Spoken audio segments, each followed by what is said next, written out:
Good morning, good afternoon, good evening, wherever you are in the world. This is REGANELITE. Hello, everyone. Welcome to the Snowflake Viewpoint, episode 107, where we will be covering news from the UK. Technically, the last story I have isn't really UK, but considering it's partially UK, we'll count the last story technically to it, guys. So we got 6 stories to cover here, and we also have 2 funny videos in between. The date and time of this live stream is the 7th of July 2025 at 8 p.m. UK time. We are dual streaming on the youtube.com/REGANELITE and on twitch.tv/REGANELITE1. So if you're on either platform, or for Twitch, for example, if you can, hit the follow button. Don't be shy. Do say hello on there and hit the bell notification icon so you'll be notified when I go live. If you're on Twitch, like, share, subscribe, the usual stuff on there for those who are on YouTube. If you can do that for me, it would be greatly appreciated. I want to say good evening to Martin Brisk. Good to see you, buddy. Hola. Hope you are doing well. Hope you had a good weekend. And to you, Jao, as well. I hope you had a good weekend. One of our moderators here. Guys, do check out Jao's YouTube channel as well. He does have his own YouTube channel to check out as well. Good evening, Dave McGuinness. How are you doing, my friend? I hope you are doing well. Great shows, as always. Great shows today. I really appreciate the work he does. Make sure you do check out youtube.com/2davies. Do some great stuff there as well. Nifrol, good to see you there as well. Hope you are doing well. Just a quick reminder, guys. You may have noticed. I just want to get this out the way before we get going. Basically all my thumbnails and everything is going to be changing from next week. The themes of everything is going to be.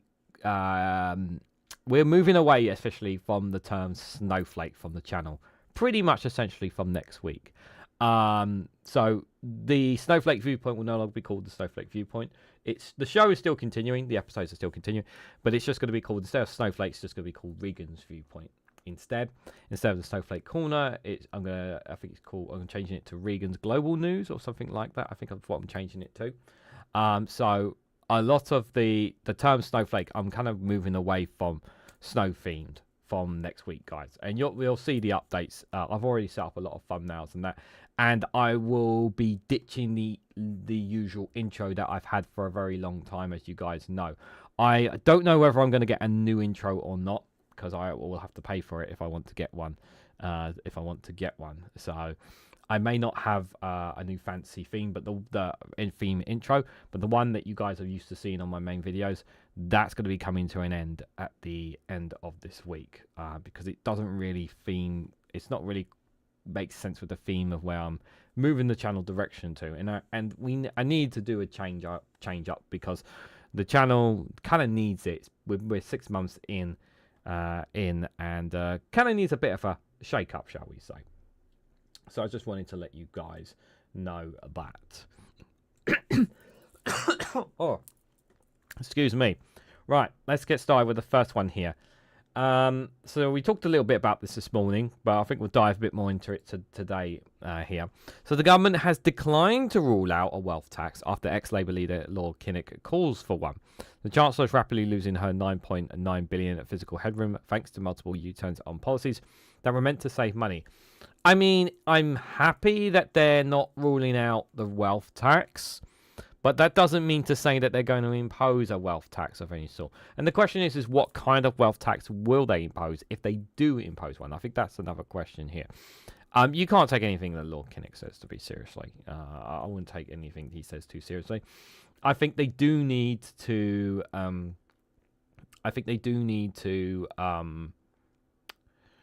They do need to ask the wealthiest in society to pay a bit more tax. I don't think it's the end of the world, but we know that this government are very scared to do so because they're a bunch of scaredy cats. They don't want to upset the wealthiest in society for some reason. So it's almost like Morgan McSweeney is like begging them, "Oh, can we just take it from some of the poor? No.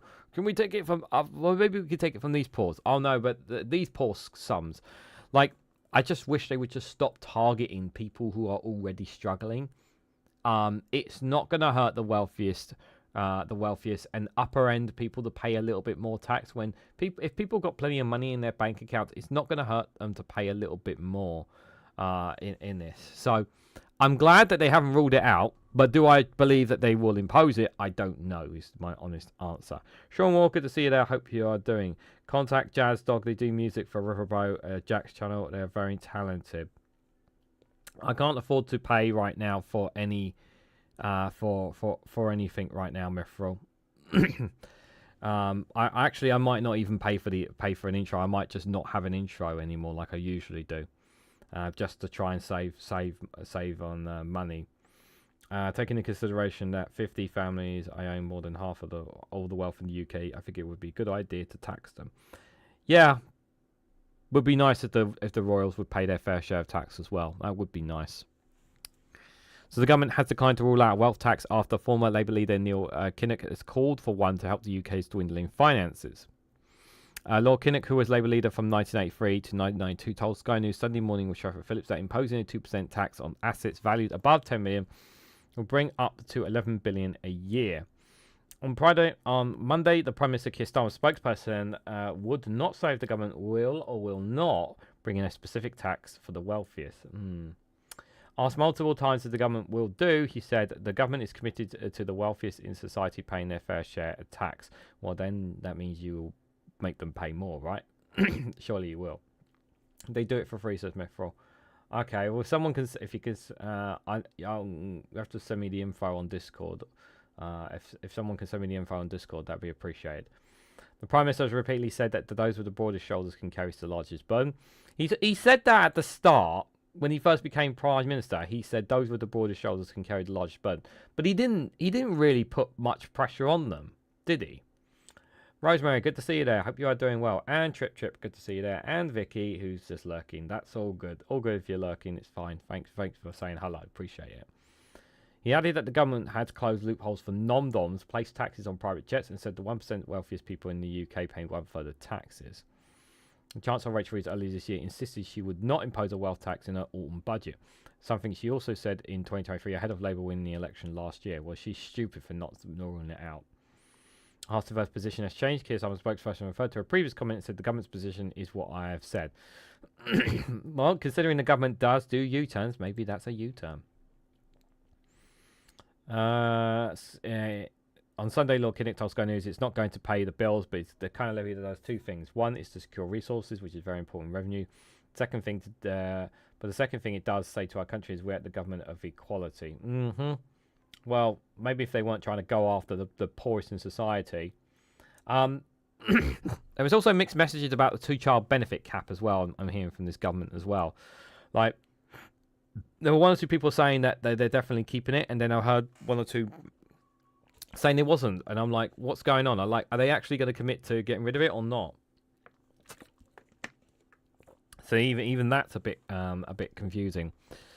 Quote, this is a country that is very sustainable, fed up with the fact that whatever happens in the world, what happens in the UK, the same interest comes out on top unscathed all the time while everybody else is paying more for getting services. Exactly.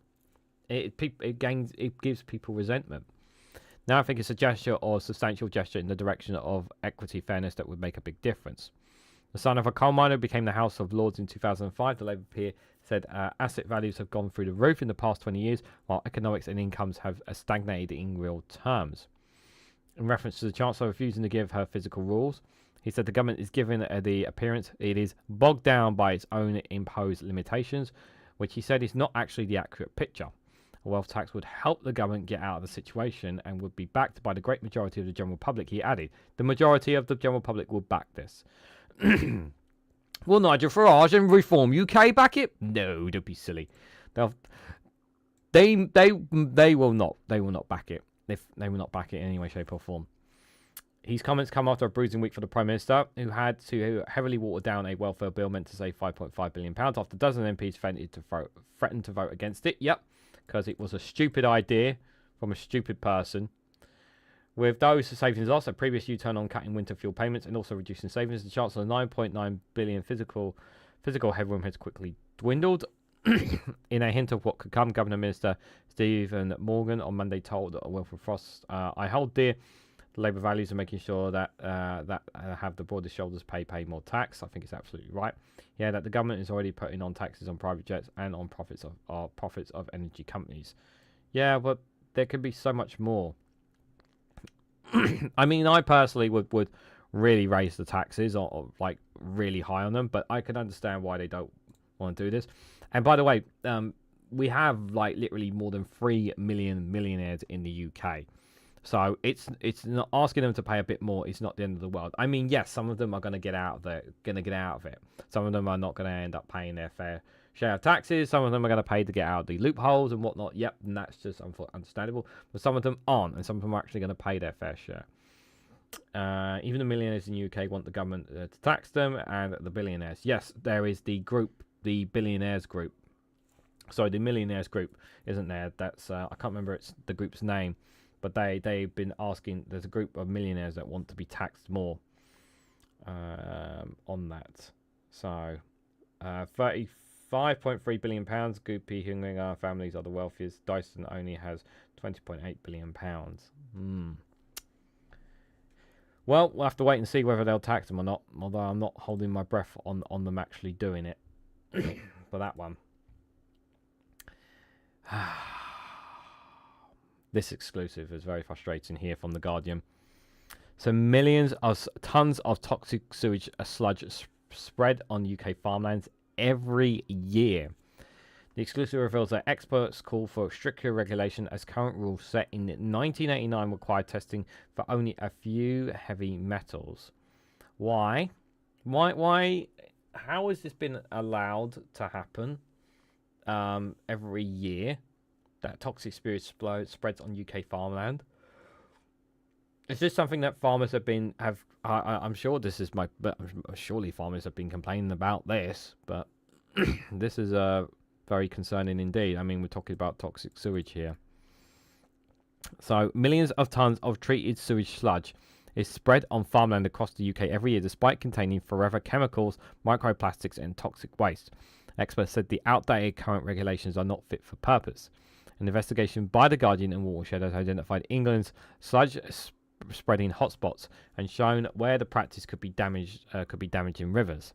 Sludge, the solid matter left over after sewage treatment, is laden with forever chemicals, flame-resistant pharmaceuticals, microplastics, and toxic waste from home and industry. More companies rebrand it as biosolids or sell it to farmers as a nutrient-rich fertilizer. It is spread over vast areas of under light touch regulation and minimal scrutiny, unmonitored for toxic substances. On the outside, it appears to be black gold containing nitrogen and phosphate available for soil, a water industry expert said. But hidden within it are microplastics, PFAs, forever chemicals, endurance disruptors, pharmaceuticals, and heavy metals. About 87% of the UK's 3.6 million tonnes of sewage sludge is applied to farmland. An environmental agency officer speaking autonomously said, people have seen the sewage in rivers. They need to know about the sludge, where it goes and what's in it. The water industry's own chemicals investigation program found hormone-damaging, I can't say that blooming word, non-neolols and plafodies. I'm sorry, guys, I can't say these words. The banned kygogen, PFOs, antibiotics, antimicrobials, and anti-corrosion chemicals in every sample tested from 11 treatment works. Basically, really bad stuff. I'm just going to say really bad stuff. Can you back off, little annoying little bug? Scientists from Cardiff and Manchester University estimate that 31,000 to 42,000 tonnes of microplastic are spread on European farmland annually via sludge, with UK possibly facing the worst contamination. Well, so it's not just us, thankfully. But of course, we get it worse off. Rules set in 1989 require testing for only a few heavy metals, and EA insiders say that they are not fit for purpose. The investigation identified about 34,000 registered sites in England where sludge is stored, usually before it being spread at the same site or on a field nearby. Although it can sometimes be transported long distance of these, about 33,000 sites are defined as being agricultural land. In 2023 alone, more than 768,000 tonnes of the dry solids were spread across 152 acres. Figures from the past decade consistently fall between 715,000 and 800,000 tonnes. Some counties are more affected than others. Hamptonshire, Lincolnshire, North Yorkshire and Essex with the highest number of sites, with 3,671 between them. Sludge spreading is governed by West's exemptions, allowing companies to store or apply waste on land without an environmental permit, provided certain conditions are met, avoiding significant risks to water, soil, air, or wildlife. But enforcement is weak. No one checks, no one cares. One says in Eastsider. We've been poisoned with Teflon brand. Apparently so, Ellie. Good to see you. I hope you're doing well. The cows and the veggies you eat this, and then you eat this. Yep, that's how it works. Liz Webster assures us that UK farmers are stewards of the land. She is a farmer, so she is a farmer. Sludge from biological sewage is used here. It's treated as first for these chemicals and contaminants used as sewage treatment plants. Portugal built with EU funds, and the UK also received and it's just typing the rest of it. And apparently do not use, however, you have to pay them back. So there is on the left here, there appears to be a map. I wish they didn't put it like that. Why did they have to put it like that? 1 second. Why did they do that? Hold on, let me see if I can get the map for you guys so you can actually see it in full. So this is apparently storage. I'll switch it back over in a second. This is sludge storage sites in England. And the color in red is inside nitrogen valuable zones, and lighter ones are outside NVZs. A source is from the Guardian's watershed here. So apparently the most is Hampshire, followed by Lincolnshire, then North York, Shropshire, and then Essex, and then Shropshire there in terms of sludge storage sites across England. Interesting there. Just fix that. An EA officer explained that sludge toxicity depends on local sources. Anywhere within an industrial estate will likely produce more contaminated sludge than a rural area. Industrial waste, such as landfill leachate, is often taken into sewage works mixed with domestic waste, and the resulting sludge is spread under the same rules as any biosolids. I hope nobody's eating while we're talking about this, because this is very. I would not be eating dinner while listening to this. Contaminated fields become silent sources of pollution. Even uncontaminated sludge can be a problem if mismanaged. When too many nutrients reach rivers, they fuel algal blooms, and that blocks sunlight and starve adequate life of oxygen, a process called euphoria. You try saying that word, because I'm not going to try and say it. The investigation found that 1 in 20 sludge storage sites in England are within 100 metres of a river, and 1,277 sites are within 500 metres of waters already classified as eutrophic by the EA. The investigation found that 73% of all sludge sites, 23,844, are with nitrogen vulnerable zones, that's NVZs, where strict rules apply due to pollution risks. In England, no rivers met chemical standards, and just 14% met ecological ones. I'm generally curious. I wonder what the standards. No rivers met chemical standards. I wonder if it was better before the EU, before Brexit. I'm going to go on a limb and say yes. Sludge spread occurs in Wales and Scotland too. Almost a quarter of sludge storage sites in Scottish locations could be identified are within NVZs. A study from James Hutton's institution found microplastic levels rose by 1,450% after 4 years of sludge spreading in North Lancashire, and remained elevated 22 years later. In Northern Ireland, most sludge is incinerated. Richard Benwell, a Wildlife and Countryside Link chief executive, said that though sludge can be a beneficial fertilizer, it is mixed with the dregs of chemical pollutants, damaged PFASs, BPAs and glycosates are prevalent in sludge. Regulation must be strengthened to protect public health and the environment. Professor Rupert Hove of the James Hutton Institute said, at the moment, sludge will only be checked for metals and receive an environment in check for metals, but I don't think it gets checked rigorously. We all put chemicals down the drain, take medicine. These end up in the sludge and on land it can enter the food chain. He said the alternate options, landfilling and incineration, has capacity limits and high costs. Yeah, I'm not in favour of incineration, if I'm honest, because that just contributes to the environment. And, well, we don't really want a landfill either. So I'm not keen on that. I'm not keen on landfilling either. The cost of removing chemicals from sludge is also prohibitively expensive. The industry has few options, it says. So whatever we decide to do here, it's going to cost money, basically, is what they say. One industry source says colleagues in the industry are not out to commit evil in their public service or water management. They're just consistent by a lack of research and development. Spokesperson for Water UK said water companies were backing research and trialling new use of bioresources, including as aviation fuel. The UK has banned some products with microplastics. We need the same for PFASs, plus a national cleanup plan funded by polluting manufacturers, contaminated across borders, which is why we're calling for a coordinated action across Europe. That sounds good on paper. Shami Sharma of the charity Chem Trust said the government used a lack of funding as an excuse for failing to prevent our farmlands from being poisoned. She called for tighter chemical restrictions as a polluter pays model. France has already introduced taxes for PFAS polluters. The UK should follow, she said. The AA said sludge must not harm soil or water, and that it enforces strict rules, including more than 4,500 farmers inspectors last year, resulting in more than 6,000 pollution reducing actions.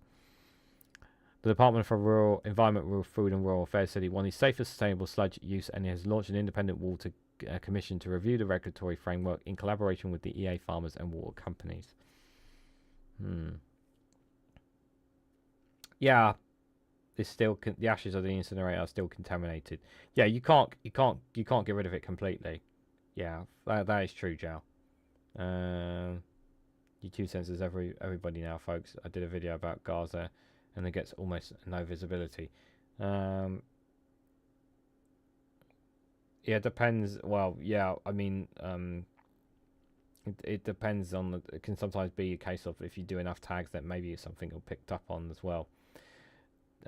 It's different for every YouTuber. The UK is a wildlife desert. We have lost 85% of our wildlife since World War II. That's horrible. Kev, good to see you there. Orange sludge. No, that's coming from the White House. That's coming from the White House. Donny going for the wood and charcoal. Just need to be creative. Haha, it's going to get worse. Yeah, they're going to need to come up with something. I mean, I really am not in favour of incineration, but I'm also don't want it dumped in landfills either. If you know, but at the same time, I don't really want it spread on farmlands, knowing that it could potentially make people sicker. That does worry me a little bit. I don't like that at all. I'm not quite sure the solution to it, apart from throwing money at it, because that seems to be always the solution for most of these problems, is just throw money at it. That'll fix it. So, other options that Keir Starmer, obviously, he's had a rough time, Keir Starmer, the Prime Minister, and, he couldn't get his way with benefit entitlements, so now they're turning to this one. So Keir Starmer could face a fresh rebellion over disability support for send children. The government could face a rebellion over reforms to send children learning to be announced in the autumn. The Independent looks at what is at stake.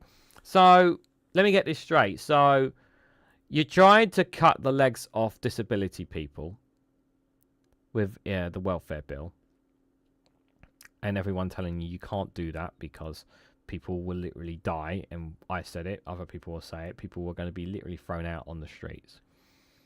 Now you're targeting children with disabilities. Now, as somebody who has suffered from mental health issues, as somebody who was younger, when I was younger, had temper issues, if I did not get the special treatment that I got when I was younger, I would not have been successful. I would not be where I am today. I'd probably be in a lot worse a place. I think that's fair to say. I got special support, like other children that were fortunate enough during my time to get it. Why on God's green earth is Keir Starmer going after these people? Let me rephrase it. Why is Morgan McSweeny so hell-bent on destroying people's lives so much? I think is the better question here. I don't know why they're looking to really mess around with the education system so much, because it's not really. I don't think it's a case of the education system is broken in the States. It's just the problem is it's just the funding. It's about reducing the funding gap between the private and state schools. It's about making sure that all the schools that have crumbling buildings and infrastructure are actually being fixed back up. The schools that need to be built are starting to get built. Teachers are given everything that they need to succeed, and instead of having to rely on handouts and GoFundMes in order to be able to afford to buy the pencils that they need, pencils and books and whatnot, or computers that they need for the kids. The state should be providing this.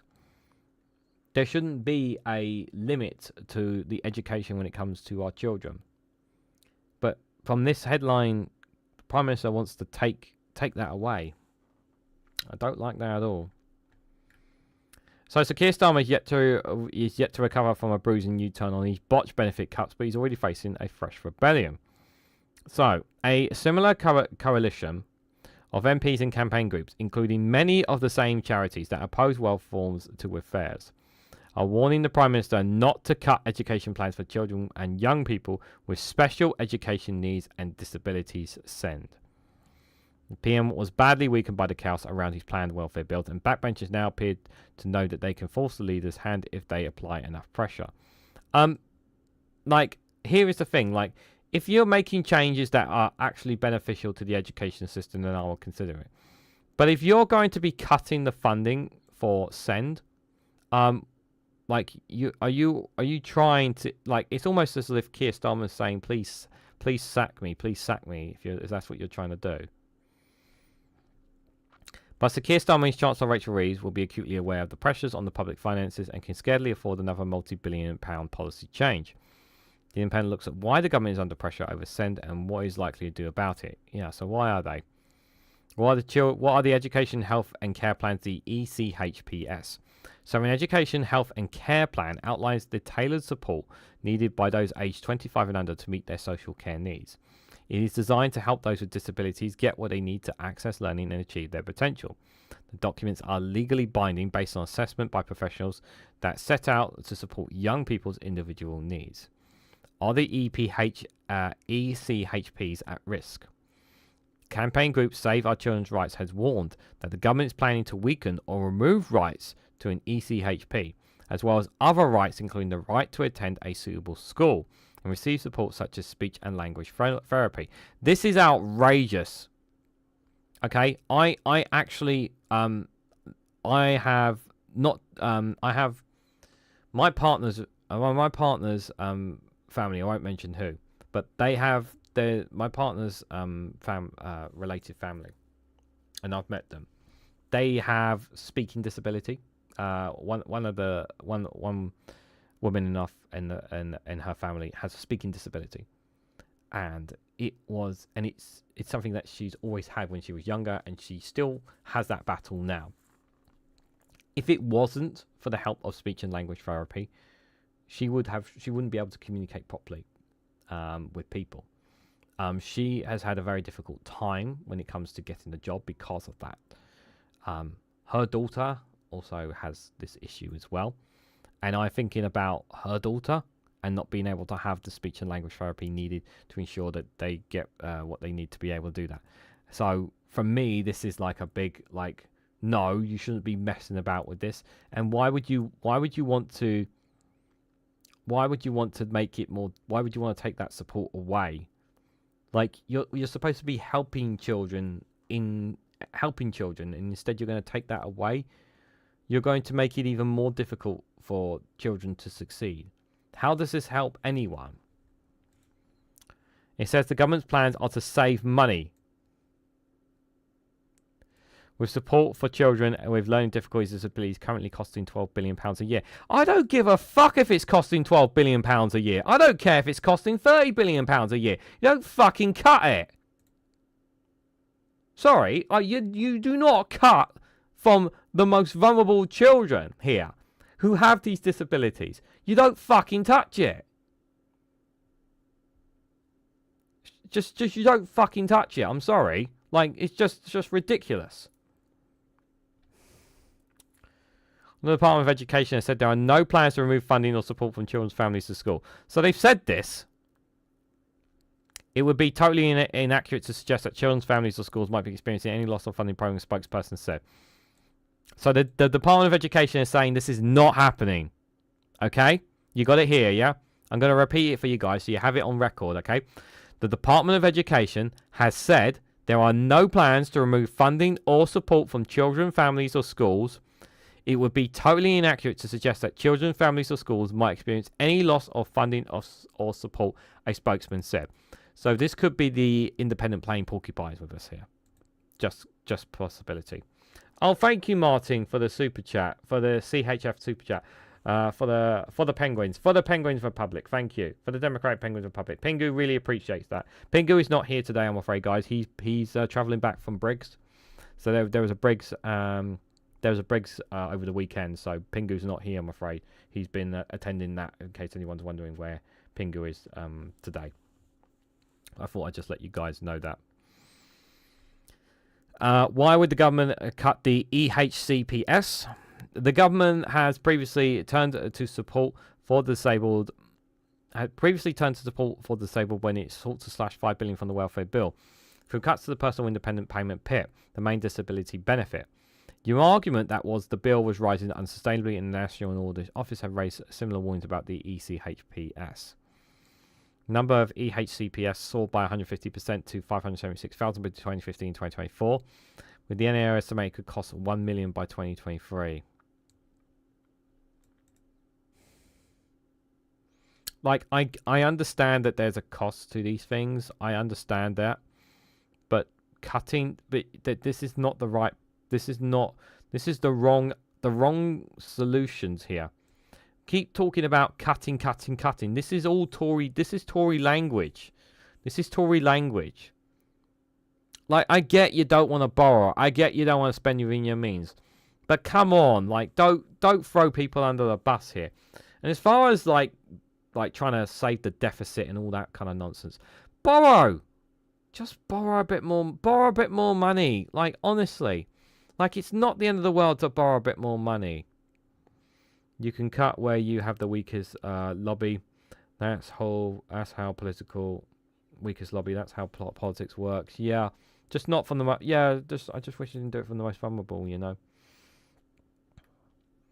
So what have campaigners said in a letter to the Guardian on Monday, signed by a dozen special needs groups? Said every sign from the government suggests the rights to an ECHP to be removed from children is attending the mainstream schools. Whatever the SEND system problems, the answer is not to remove the rights of children and young people, the letter said. It said removing ECHPs would not make young people needs magically vanish. It would increase applications for already overcrowded special schools and force children out of schools altogether. Yeah, because children with these special needs, right, they need that extra care. They need that extra care to be able to get through. They need it. I can't stress that enough, guys. So what have MP said? One Labour MP preparing to rebel told The Independent that backbenchers are gearing up for a similar fight over the ECHP to the battle. Forever they fought for the PIPs. They have built strong relationship with SEND campaigners. If they are now being told this is a betrayal, they will push back against any cuts, the MP warned. Another was quoted in the Times saying, if they thought they were taking money away from disabled adults were bad, watch what happens when they try the same with disabled kids. Again, we do have to stress that they have said that there are no plans to remove funding, okay? This is what they're saying. So when will the change will become clear? The government is expected to publish a white paper detailing reforms and send to the education in the autumn. Yeah, so we'll have to wait for the autumn. They shouldn't say anything. Wait and see what it says before anything. I'm sure I read in the spending review cuts to education. Didn't they increase the budget for a better education? At the last budget, they increased the amount of money going in. It was record investment, they said. Correct me if I'm wrong, but I'm pretty sure they've invested huge amounts of money into the education system. I'm sure that's what they said. And now what they're suggesting, and now we're looking at the possibility of them cutting it. I'm pretty certain at the budget they said that. If someone wants to if someone can just Google that and clarify with me, I'd appreciate it. It means that ministers have a chance to ensure that to get any reforms right and get backbenchers on side in order to starve off any potential rebellion over the changes. But the long delays also mean disability campaigns will have all summer to get in the ears of MPs, and that rebellious Labour parliamentarians will have plenty of time to plan a revolt. Ultimately, the reforms will represent a test of how well Sir Keir has listened and learned from previous handlings of politically sensitive changes that makes Labour MPs uneasy. Any changes will stand on form whether he has done the necessary outreach to MPs across the party and the relevant campaign groups lobbying them. If not, he faces a return from the summer holidays to exactly the same problem he left behind. Yeah, he needs to talk to his MPs before doing stupid ideas. Like, it was a stupid idea to play about with the bloody welfare bills. This will be another stupid idea if he doesn't talk to MPs. He has to talk to his Labour MPs. They can't just not... Like, we're talking about people's lives here. If they think they can just make these changes and Labour MPs are just going to waddle along like good little dogs, well, they've got another thing coming.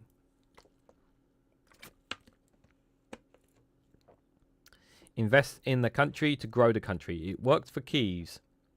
You mean Milton Keynes, Mithril? Is that Milton Keynes? Yeah, because Milton Keynes, the way they built up their town, did really great things. And they are so honest, Regan. Yeah, apparently. Trouble with the penguins is that they are black and white and often flippy. That is true. They are quite flippy. That is true. It's below inflation in the spending review of 0.4% annual rise. Thanks for that, David. Yeah, that's the same issue with the doctors that we looked at this morning. It's because the doctors want because of the inflation, they never got a real proper pay rise. Thanks for that, David. Appreciate it. The fear of taxing the wealthy is so irritating that less power the wealthy have, the less it will be to control the media. Starmer should curtail their influence.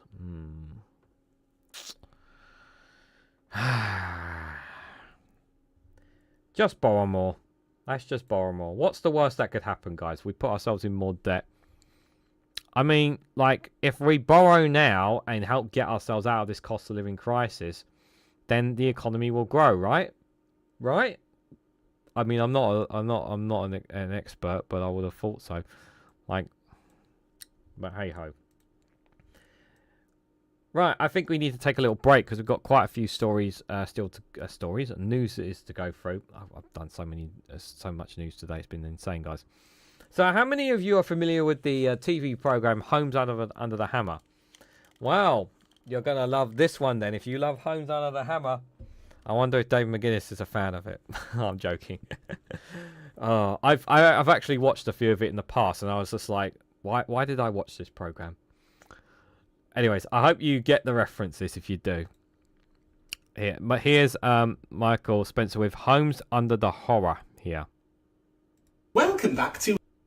Oh, wait a second.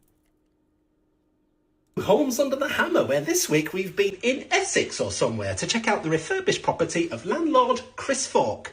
And today we've brought along with us a local property expert to give us an evaluation. What's his verdict on the property? Well, I have to say, to turn this modest two-bedroom property into a six-bedroom student accommodation really does demonstrate how utterly repugnant most landlords are. I mean, the sixth bedroom is just basically a mattress under the kitchen table. I've been in the property business for 25 years, and one thing that's been made crystal clear to me, apart from the fact that I've wasted a quarter of my life helping and supporting people who have fewer morals than a funnel web spider, is that the property market is finished if parasites like this freedom vampire continue to butcher houses in this way. I mean, have you seen the downstairs toilet? Yes, a very innovative use of space, I thought. It's next to the fridge. Yes, I like the way that the fridge handle doubled up as the toilet roll holder. This house is an abomination. It's a symbol of greed, exploitation and capitalism at its very worst. I expect it to fetch around £200,000. Great, thanks very much. Thank you. Welcome back.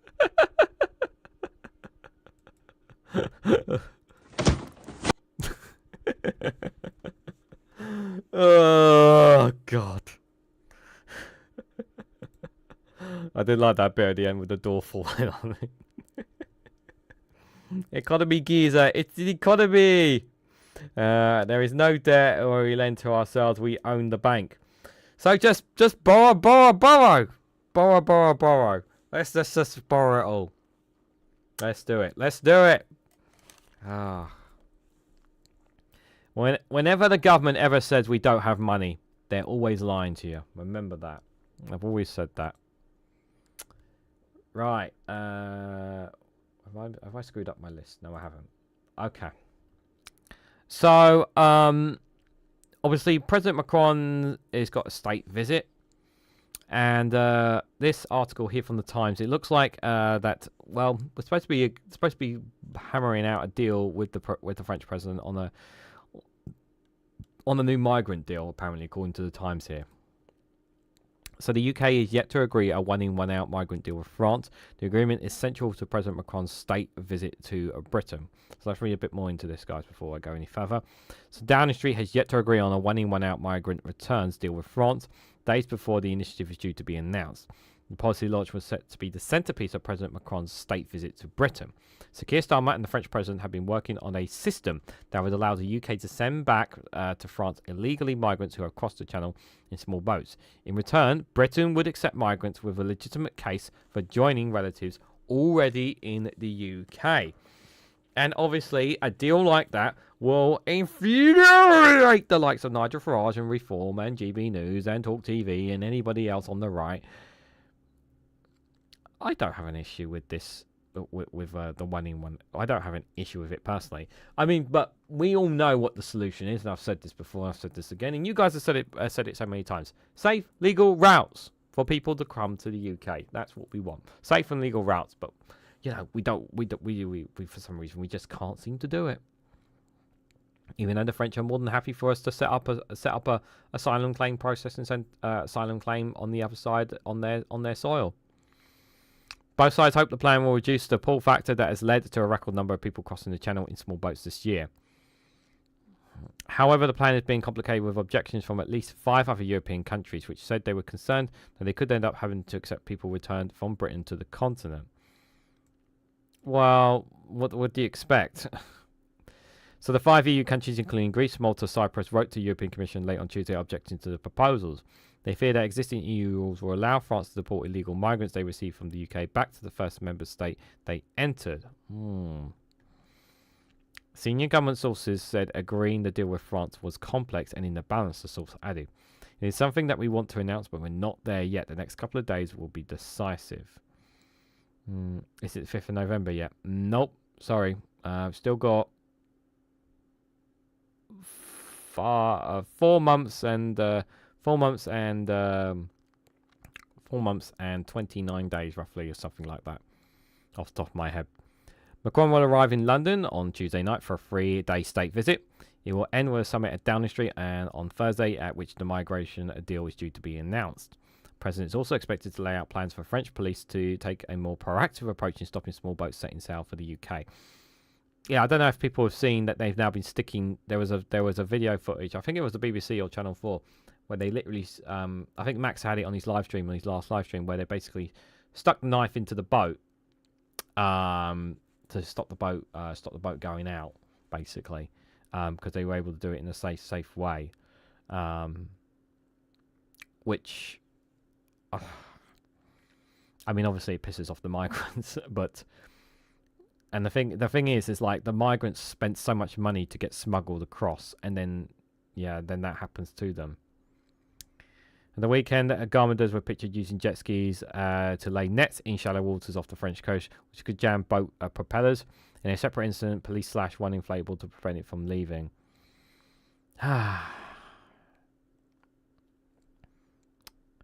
They think that Britain is the promised land to them. The government has repeatedly pushed for the French authorities to do more to prevent boats leaving the shore. It's called for changes to allow police officers to intervene when dinghies are in the water. The French authorities don't want to put themselves at risk. Yvette Cooper, the evil Home Secretary, not as evil as some of the Conservatives, but she's still evil because she branded Palestine Action terrorist group. So France is now using important new tactics to help reduce crossings. Is it because you gave them more money, Home Secretary? Quote, no one should be making these small boat journeys across the channel, which is why you should set up safe and legal routes, which undermine the border security and put lives at risk, he said. Mr. E, thank you so much for being a member for 8 months. Mon the orcas. Yes, the orcas. Yes, the orcas will help stop the boats. I don't think that would be very fair on them. Simon, good to see you there as well. I didn't see you lurking. I hope you're doing well, buddy. Over the last few months, we have been working together on new ways to crack down on the criminal gang operations, with the French now bringing in important new tactics to stop the boats that are in the water.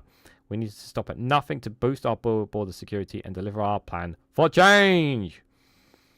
There were no crossings on Saturday, according to the Home Office. Yeah, it was a bit wet and windy, so that's probably why. Although more than 500 people made the journey on Friday.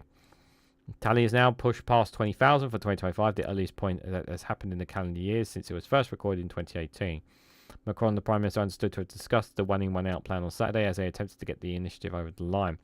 Down the street, both men hoped to make good progress across a wide range of joint priorities, including migration, growth, defence and security. How do you guys honestly feel about the one-in, one-out policy? I mean, we all know what the solution is, but we know they're not going to do that. The thing is that it's not really the EU countries. I mean, it might not work because the 5 EU countries might be able to stop it, possibly. I don't know if they can or not. Personally, like I just for me, like I don't. The thing that just frustrates me the most is just how we are treating these humans, because they are human beings at the end of the day, you know, and they all just want a better life for themselves. You know, they're all fleeing from some reason or another. Some of them may have families there. There's all sorts of reasons, and the thing is, it really is unfair on the French having to deal with it all on their side as well. It really does suck from their perspective. So it's frustrating. Because I do feel sorry for these people. I really, really do. Of what they have to go through. What I don't feel sorry for is the Reform UK political party. And we got a piece here from Barline Times, you guys. So, Reform UK tells prospective candidates who fail vetting to reapply under the new common sense rules. So individuals previously blocked from standing for Nigel Farage's party have been told to reapply under new rules prioritising freedom of expression. Oh, okay. So if you've got a bad past, if you have a past or a tweet or something, so apparently you can bypass it here. Oh, that's great. Just what we need. More councillors who don't know how to do their jobs. More local volunteers and groups who don't know what they're doing. Because that will definitely fix the issue, guys. Yeah. What's the point of having a vetting if they're just going to be reapplying under the common sense rules? Like, honestly. And I've continuously said this before, and I've said this again, and I'm going to keep saying it for any Reform voters out there, you know? For all the brass and brash you say about how great Reform UK are going to be and they're going to fix our country. Like, I ask the honest question. What has Nigel Farage done since he became an MP for Clacton? It's been more than a year now, so what has he achieved in Clacton? Like, I don't want to hear him talking about things that he said. I want to hear things that he's done. What has the Reform MPs done for their constituency since they've come in? What have these new councillors come in as well? The Reform councillors. Oh, that's right. They've changed things about the flags. Okay, that's really game-changing stuff for Reform UK. What else have they done? You know? I want, like, if somebody is going to convince me that Reform are okay, they have to prove to me that Reform have done something good. Like, I don't want to hear what they're going to do. I want to hear what they are doing. Because I've heard countless stories about things that the Green Party does on a local level. I've heard things what Lib Dems, that even the Conservatives have done on the local level. I know. And even yes, of course, Labour, in terms of local stuff. I don't hear anything positive from Reform UK. Still waiting on a postcard for that one. So, Prospective Reform UK candidates in one of the party's new electoral strongholds, who were previously blocked by the party's interval vetting process, have been told to reapply under what are described as a new set of common sense standards. So, a post seen by Reform UK's official East Thanet Facebook page stated the party has adopted a new set of vetting standards as of July the 7th. We are more proportionate than before. They claim to give more weight to individual freedom of expression, despite following skews and scandals with Reform candidates posting racist content online. In a call for candidates for the apparent overhaul of their vetting standards, the East Thanet Reform Post states, "We're treating this as a blank state. If you have previously failed vetting, you are strongly encouraged to reapply under the new standard. Priority will be given to re-vetting, i.e. give people previously rejected as unfit for office a second bite of the cherry." The post had an election can be called with little notice. By-elections are frequent events as councillors retire or stand down. It's important that all branches have prospective candidates lined up ready to go. Plans to contest every seat at every level. We need credible candidates to step forward. If you feel necessary skills, now is the time to apply. So basically, those who are not acceptable have been given a second chance. The apparently loosening standards came on the same day that a councillor was suspended by Reform UK, appeared in court accused of making threats to kill his wife.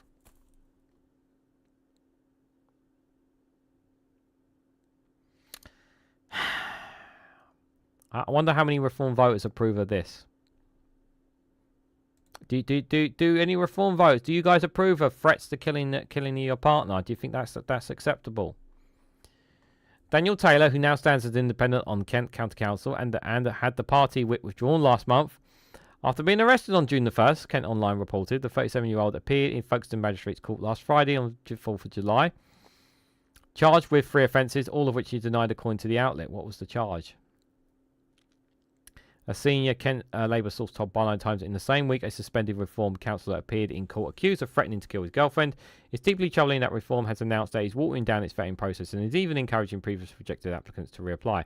Does that mean the guy who the councillor who was suspended to kill his wife, does that mean if he fails his case, he can reapply again, yeah? Communities who need to have their confidence that political parties are putting forward candidates who are fit and proper to stand for public office. After repeated vetting failures, Reform should tighten its standards, not lower the bar even further. Ah, here it is. Here it is in black and white, guys. There it is. Candidate application. From UK East Thanet constituency. So yeah, I'll pause it there for just a moment for you guys. Let me have a look at the comments. Is there a system in other European countries for access to refugees from Westminster?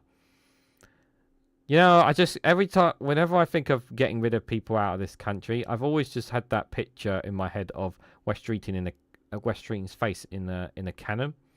And the only thing, I just have this, I've had this image of West Streeting just being fired out of a cannon into the ocean, into the channel. I know it's so mean to think of such a thing, but I don't know why. But ever since someone made that picture, West Streeting did not take the joke very well, I'm afraid, when he saw it. Mr. Bleeving running Reform vetting process. Yeah. Reform UK, the party with just an idea. And the idea is a bad one they do not even have. The thing is that, like if they can actually back it up with actually getting stuff done, it would just help them so much. But the problem is the majority of councillors and people who run these for Reform UK just don't know what they're doing. They don't know what they're doing. They're not up for the job.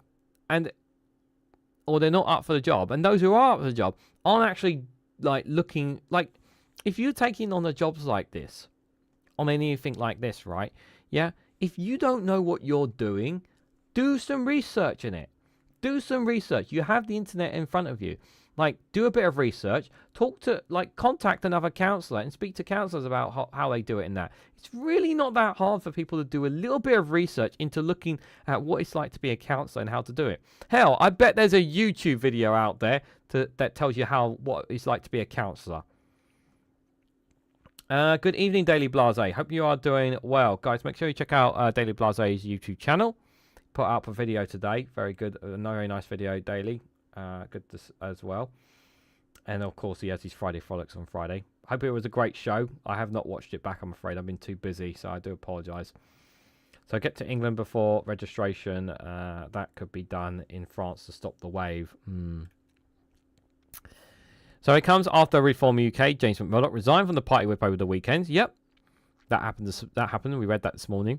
After the Sunday Times reported he took out £70,000 in government loans in 2020, including £50,000 for one business, Jam Financial Limited, which had no employees and negligible assets until the COVID pandemic. Oh, what about that timing? Just around the pandemic time. It's almost as if it was perfectly revived for no reason. Byline Times had previously reported on allegations that Mr. Murdoch lied about his working history. It's almost as if he's got a lot of skeletons in his closet, isn't he? Other examples for Reform UK's representatives facing suspension in recent weeks for their behaviour or comments include, as covered by the campaign group Hope Not Hate. I'm so glad we have these groups out there that are calling out the faults of these people. So an RAF employer and Reform UK candidate, Luke Ashendir, Galley Common, Wiltshire CC, who announced just prior to the election that we'd have to sit as an independent instead because military rules prohibit him from joining any political organisation. Something very should have flagged up. He was in the military, you...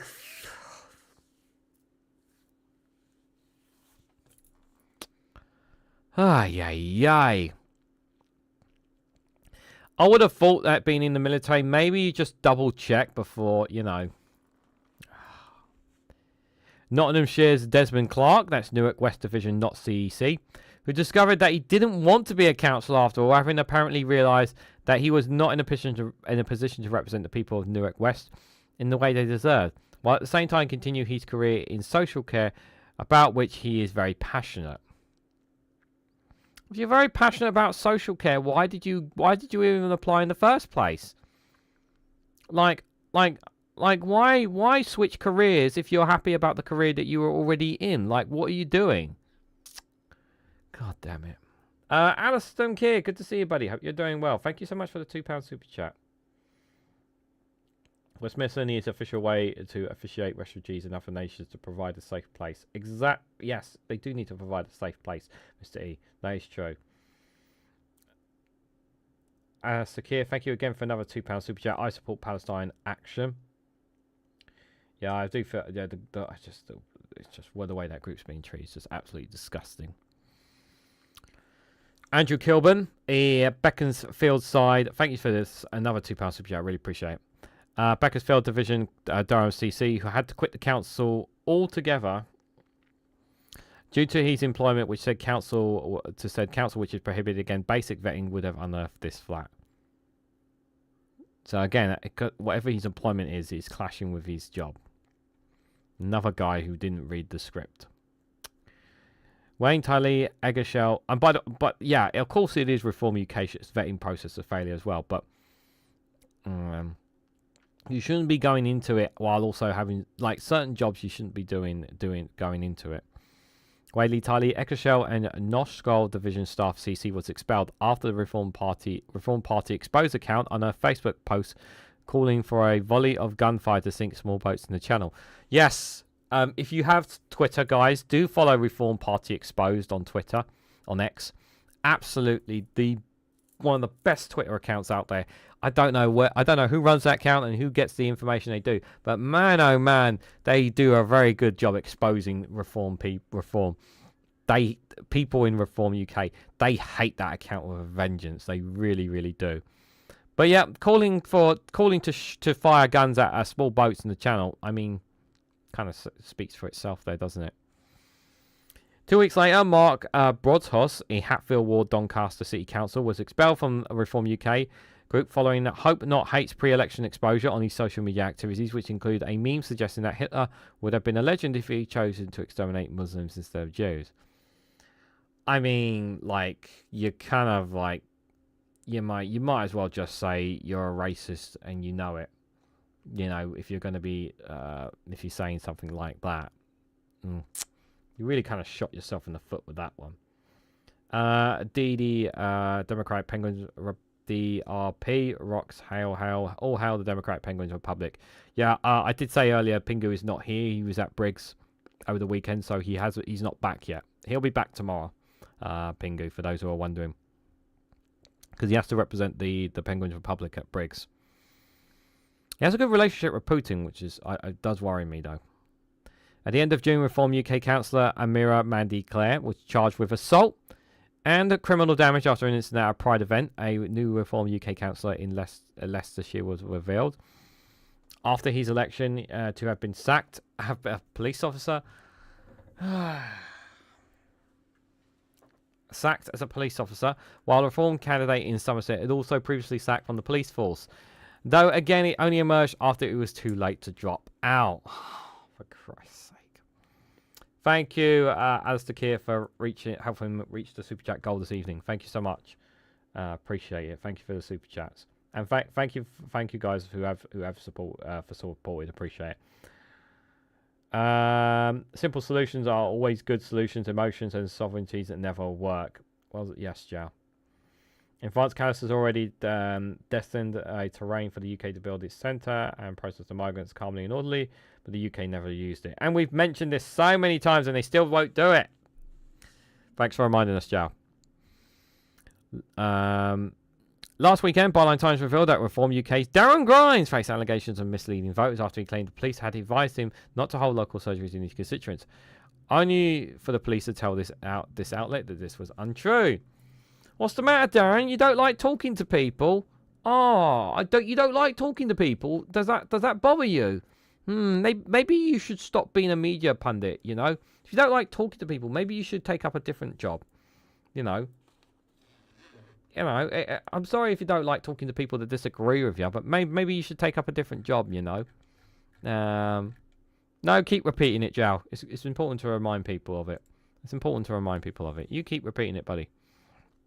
So yeah, but those are, you know, and by the way, you're going to get more and more stories over the next. You'll getting hearing stories about these all the time. Reform UK Exposed. We'll keep exposing them.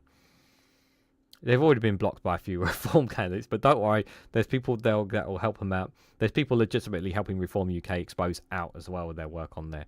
So even if they block some people, others are getting around the bush. They've definitely got insiders. That is for sure, guys. They've definitely got insiders. We're working late, but listening to a wee bit as driving home. No worries, it's all good, buddy. All good, buddy. Hope you had a good day at work. In all seriousness, Mum taught me that to always look for the simpler solution, to be practiced and pragmatic, says Joe. And that's very well said from your mother. Very well said, Joe. Right. So, like I said at the start of the show, I said this story that we're going to be looking at isn't exactly UK, but I saw this. I saw that Helena No Justice was covering this, and I thought, wow. So I thought I'd share this story with you guys as well from the Financial Times. Guess where that is, guys? While I drink, I'll give you guys a minute to have a guess. Have a guess in the chat. Where do you think that place is supposed to be? Where do you think that's going to be in the world, guys? Where do you think this dream city, this dream farmland, this prosperous new place is supposed to be? I'll give you guys a second before I scroll down to give the answer away. No, not China. Reform would not like the system of local governments here. There are bi-weekly or monthly meetings open to everyone to attend the call or local councillors. I'll give you a clue. Trump mentioned about turning a certain place into paradise. There's your clue. Was working late, been listening to a wee bit as driving home. Is that the Blair Foundation idea of Gaza? Yes! Ding, ding, ding, ding, ding. Thank you, referral. It is. It is indeed. Tony Blair's staff took part in the Gaza Riviera project with the BCG. Former UK Prime Minister's Institute participated in meetings on plans to turn the shattered enclave into a trading hub.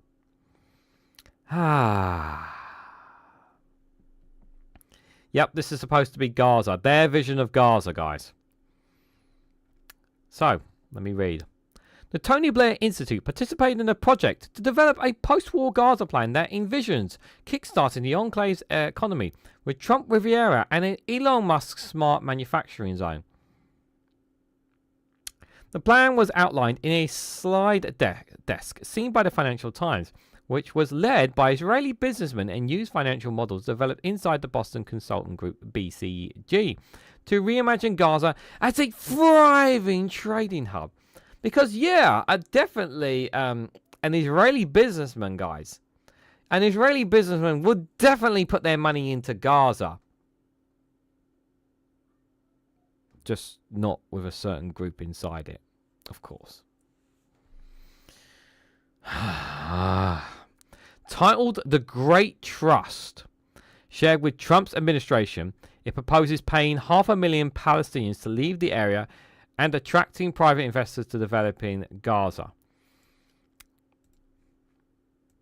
They're going to pay them to basically fuck off, is what they're basically saying. What they're saying here. While the Tony Blair Institute did not author or endorse the final slide desk, two staff members at the former UK Prime Minister's Institute participated in messaging groups. and calls for the project developed according to people familiar with the work. One lengthy document on post-war Gaza written by TBI staff member was shared within the group for consideration. This included the idea of a Gaza Riviera with artificial islands off the coast akin to those in Dubai, blockchain-based trade initiatives and deep water ports to tie Israel into the India, Middle East, Europe economic corridor, and low tax a special economic zone.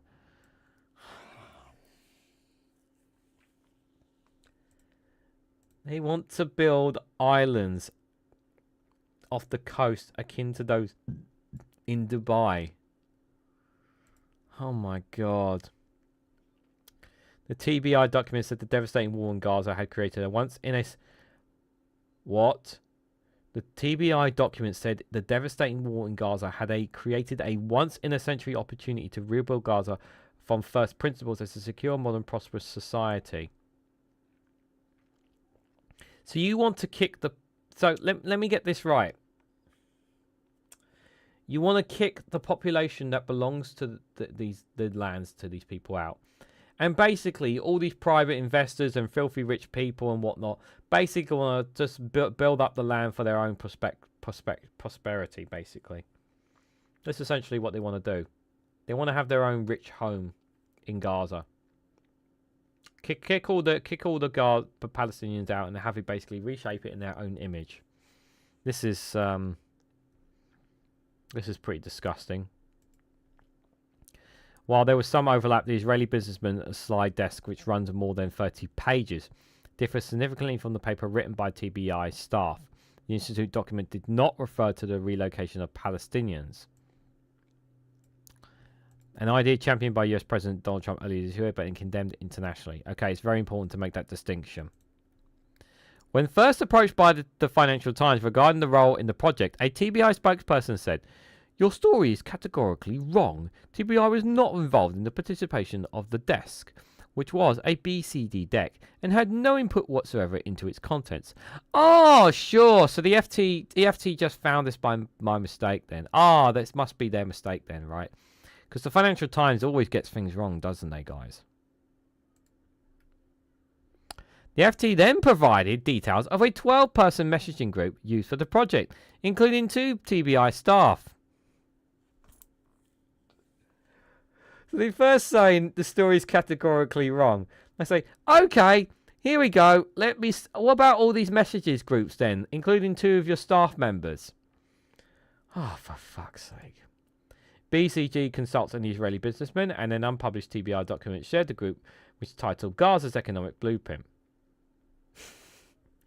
At this point, the TBI spokesperson said, "We have never said TBI knew nothing about what this group was working on or what they were on the calls with this group discussing their plans."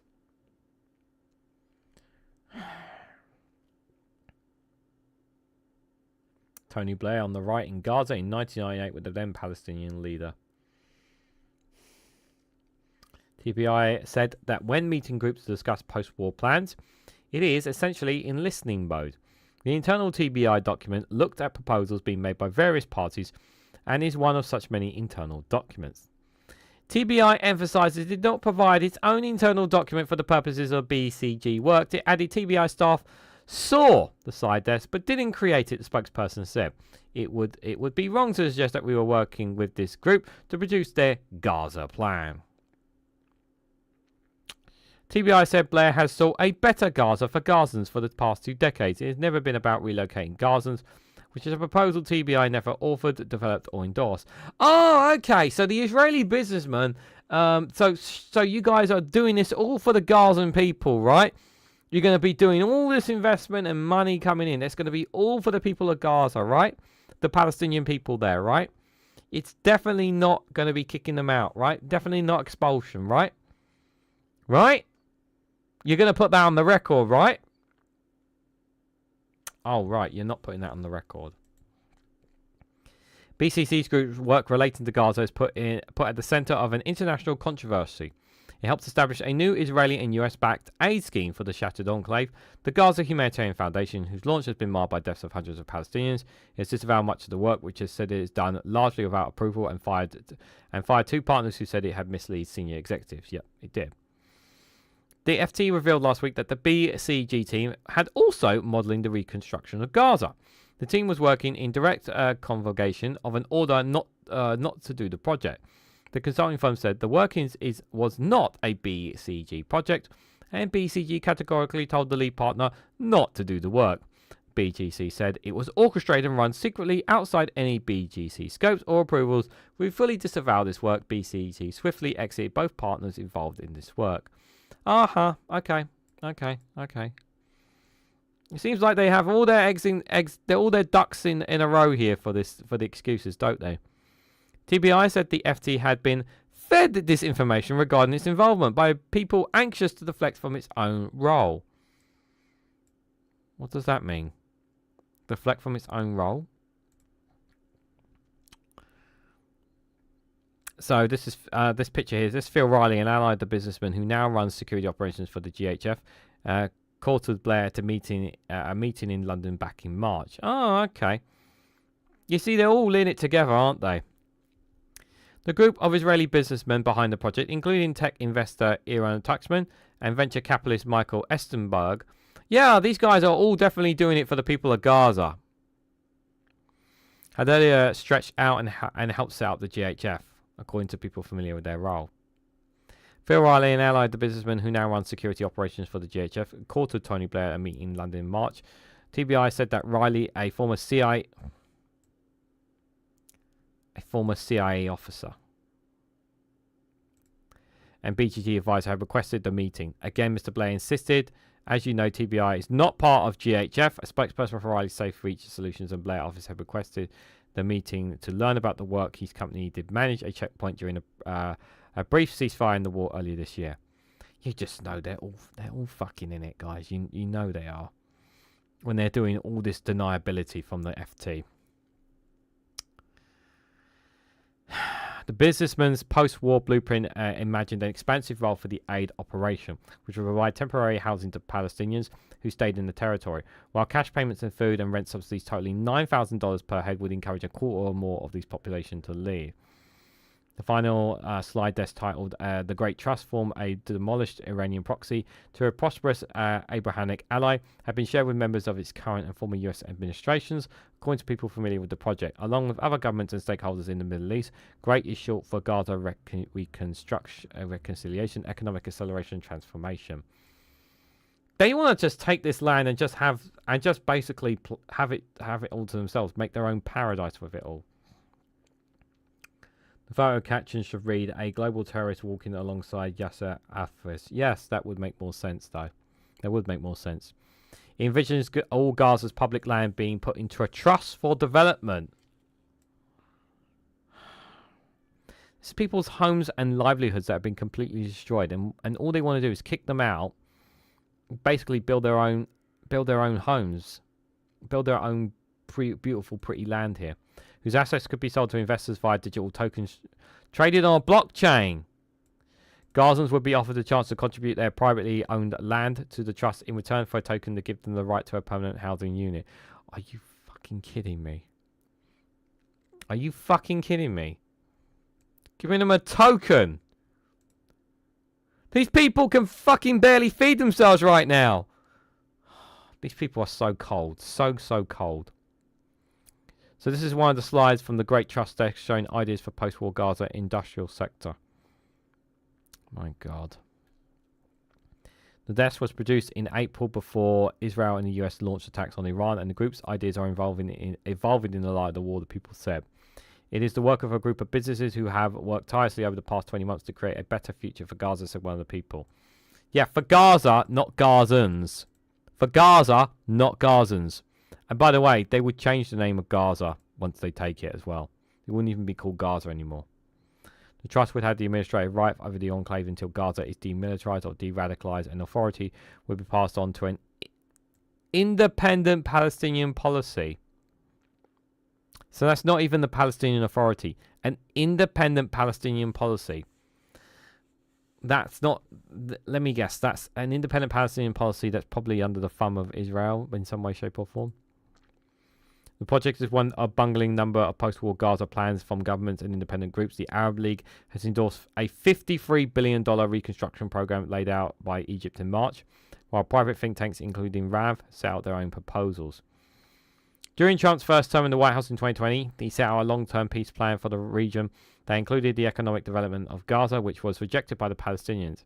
In February, he suggested Gaza should be emptied of Palestinians while the US took it over to redevelop the enclave as the Riviera of the Middle East. No, because once you kick them out, you're not going to let them back in. Plus, Israel will take control of it as well. The slide deck prepared by the Israeli businessman was an economic exploration of the ideas brought by President Trump, according to one of the people familiar with its preparation. It contains flourishes specifically designed to attract the attention of the US president and Gulf leaders who might support aspects of the plan. But remember, the plan for them is they want this land. They do not want the people in the land. They do not want Hamas. They do not want Gazans. They want it all for themselves, okay? Remember that. Among the 10 mega projects, the document includes the MBS Ring and MBS Central Highways named after the leaders of Saudi Arabia and United Arab Emirates. So this is a way to try and woo them over. Mohammed bin Salman and Mohammed bin Zayed, respectively. And then Elon Musk's smart manufacturing zone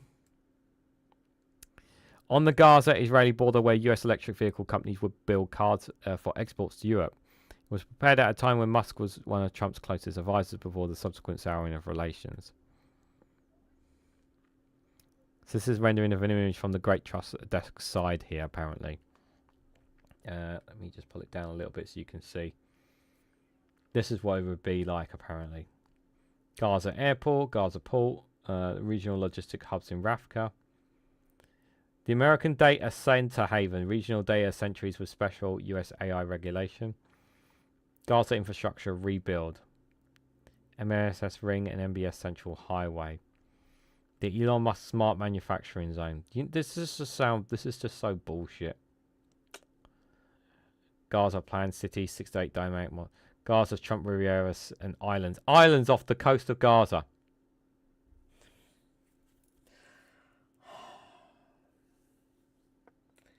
They don't think about the people in any way, shape or form in any of this, do they? Palestine does not need a regime change, says Bull Market. They seem to feel pressured to other people's pain. I know they can stick their. I know where they can stick their proposals, and they probably would like it. Probably. Israel diverts the Jordan River into its national water, with the water stopping it near the border, but it's not reaching Gaza and is instead used for Israel agriculture and particularly growing crops. Didn't they say they wanted to open up a new river bank at some point as well? There was that idea as well. The plan also envisions in what authorities call the Gaza, Trump Riviera and Islands, world-class resorts along the coastline on small artificial islands similar to the Palm Islands in Dubai.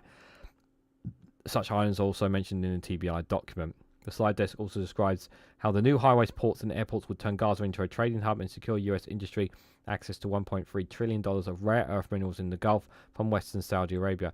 Ah, yes, the minerals, because, we can't forget about the minerals, guys. Oh, yeah, and the gas and oil off the coast. Can't forget about that as well.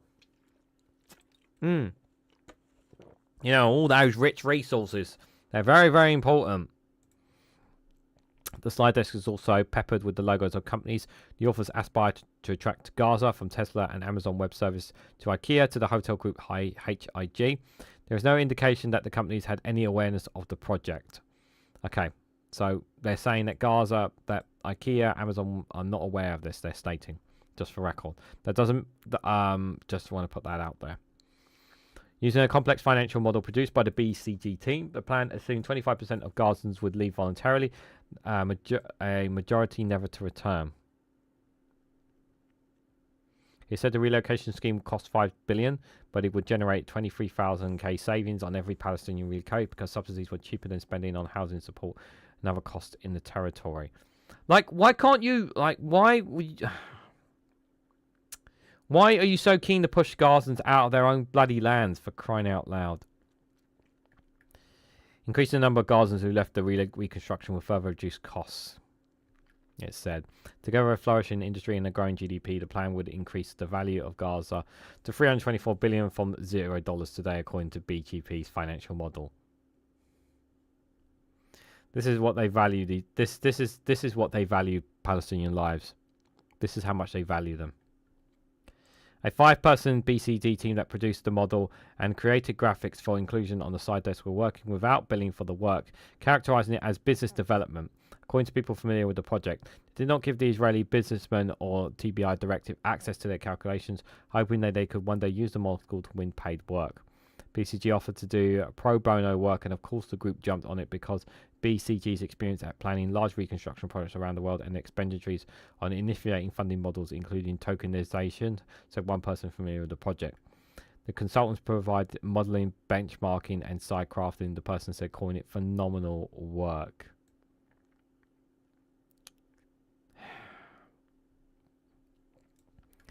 Gaza. That's what they want. That's their version of Gaza. Why can't they just leave the people alone in peace? They just can't seem to do that, guys. Why is it so hard? Normally I would have covered this tomorrow, but I just thought it was worth covering now. People as economic units, Hagen's vision enacted, said Bethel. Because Gaza is an easy target prior to going east. No, it's because they're using the whole anti-Semitism, Israelis want the land excuse shielding, and Israel are having carte blanche to get away with bloody anything these days. That's the problem, isn't it? Well, we know there's going to be Netanyahu's visiting Trump this week, so I don't know if anything's going to come of that as well. So we'll probably cover some of that tomorrow. To be fair, guys, needs to bring them out of poverty. Needs to bring them out of poverty and a safe system to live under. And a safe system to live under in peace. We'll talk more about it tomorrow. I'm sure we're going to cover Netanyahu and Trump this week as well, because they're going to be meeting. So just before I go to the funny video, guys, because I've got a very good funny video for you guys. Just a reminder that the Snowflake Viewpoint will no longer be called the Snowflake Viewpoint from next week. It's going to be called the Regan's Viewpoint. As will some of the live streams, which will remain the same, but they'll just be titled under a different name, because we're not going to be using the phrase snowflake anymore. Decided I think it would be a revamp on things next week, so just warning you guys now on that. In terms of as well, and as for this week, Snowflake Corner at 6 o'clock. I need to check if Prime Minister's Questions is happening this Wednesday. I have not checked. That's why there's not a live stream up for it. Snowflake Watch, normal time. And this Thursday, guys, I have the Snowflake on America. It's been a while since I've done one of those live streams. We'll be doing that this Thursday. So if you could join me for that, we're covering everything in America. It would be greatly appreciated. And of course, every weekday, Monday to Friday, join me at 8 a.m. for another Good Morning live stream. So if you can join me for that, it'd be greatly appreciated. But just before we head out, guys, we've got one funny video here. I don't know how many of you are fans of Oasis, but their tour is kicking off. And Broken News has got it all covered just for you.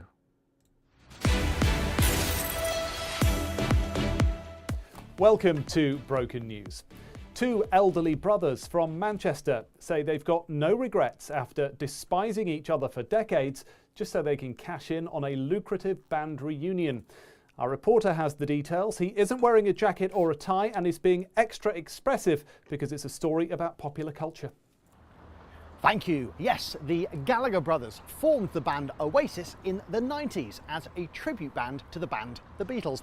Using sometimes as many as 3 chords, the pair had a huge cultural impact. While John Lennon famously said, "Life is what happens while you're busy making other plans." And Elvis Presley said, "The truth is like the sun. Yeah, you can shut it out for a time, but it ain't going away." The Gallagher brothers were best known for inspirational quotes like, "All right, our kid, sunshine," and the classic "fuck off." Their return sent shockwaves through the music industry, while Radio 2 has been flicking its collective bean to the thought of Noel Gallagher guest hosting mid-morning. The second biggest Parker-wearing twat in the band, Noel, once admitted that he didn't write second verses to songs because he couldn't be bothered. So just repeated the first verse instead. And it's that sort of artistry that propelled Oasis to the big time. But the band has recently faced criticism. mainly for using surge ticket pricing to maximise their profits from their new tour. Surge pricing is a method of moving more money from the poorer to the richer, and ensuring that wealthy people get the best opportunities to see so-called working class musicians. Some, such as squinty-eyed reform goblin Richard Tice, have defended what they call the many benefits of surge pricing, such as... So you're going to put something in there, will you, like a sort of a graphic or something, once you've thought of like benefits and stuff, yeah? Yeah? Okay, cool. So I'll just do the wrap-up line now, yeah? Yes, yeah, please. Okay, yeah.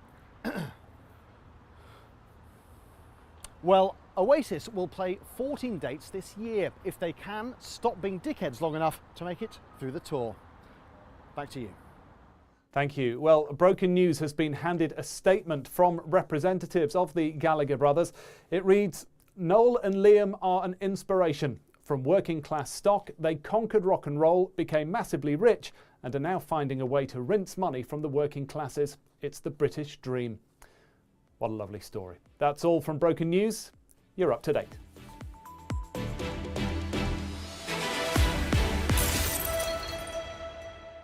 What a lovely story. How lovely of Oasis doing that. Just to make money off people who are already struggling. Making money off those who are needy and really struggling. Oh well. Never liked Oasis and never will, says Mithril. Oasis, Crash Shitters, Liam, Talentless Gremlin. Jal says, I'm a metalhead, I do not know one song by them, and what I've heard sound like a bunch of schoolgirls torturing carrots. I don't think there's a PMQs. If there is a last one, it's getting shut for summer waste mongers. I think there is probably PMQs, I just haven't checked it. I know a lead singer took a plastic bottle to the face here, had a tantrum and left the stage. The other idiot brother finished the song. Wow. Punk, rock and folk for me, says Mithril. Well, I'm more of to be fair, like I don't know what my music taste is because for all my life was rap and hip hop. I mean, I still got rap and hip hop on my playlist. I'm not really a rock person, me. My music is kind of weird. It's a bit all over the place, to be fair, guys. It's a bit all over the place. So, guys, we have reached the end of the show. Well, the Snowflake Viewpoint has gone 107 episodes, but it will not be called Snowflake anymore, guys.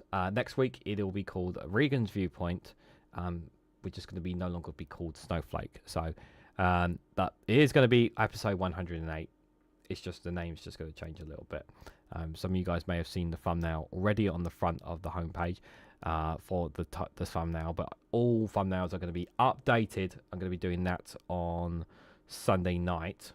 I'm going to be updating all the thumbnails, and I'm going to be doing that on my socials as well.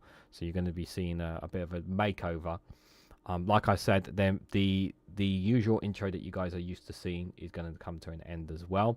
That you see on my videos, that's going to be coming to an end after this week as well. But I need to shake things up first. So I said that at the start of the show, but I wanted to let you guys know. That's why you dress like a member of Happy Mondays, REGANELITE. Okay. Thanks, I guess. Thanks for that. Thank you guys for all coming along. Thank you guys for all your comments. Thank you, Alistair Keir, for your super chats. Thank you to those who thank you, Mr. E, for being a member for 8 months as well. Thank you, Martin Brisk, for your super chat as well. Have a great week, whatever you guys are planning, and hopefully I'll catch you guys tomorrow morning, but if not, I will catch you around. But remember, just before we head out, if you haven't already, hit the like button, share across social media, subscribe if you haven't already. Do check out Rumble and Patreon, guys. There's lots of content dropping on Patreon and Rumble over this week, during the week as well. 12 p.m. every 12 o'clock p.m. on Rumble. On Patreon, there will be a video dropping. On Patreon, they are free to watch. You do not have to be a paying member to watch them. Additional content there. On Rumble as well, if you want to follow me on there. I'm on 99 followers, so if someone can get me to 100, that would be really, really sweet. do check out any stuff on the Middle East in particular. I cover on there in detail as well. So do check that out there, guys. So thank you all so much for watching, and I hope to catch you all very, very soon.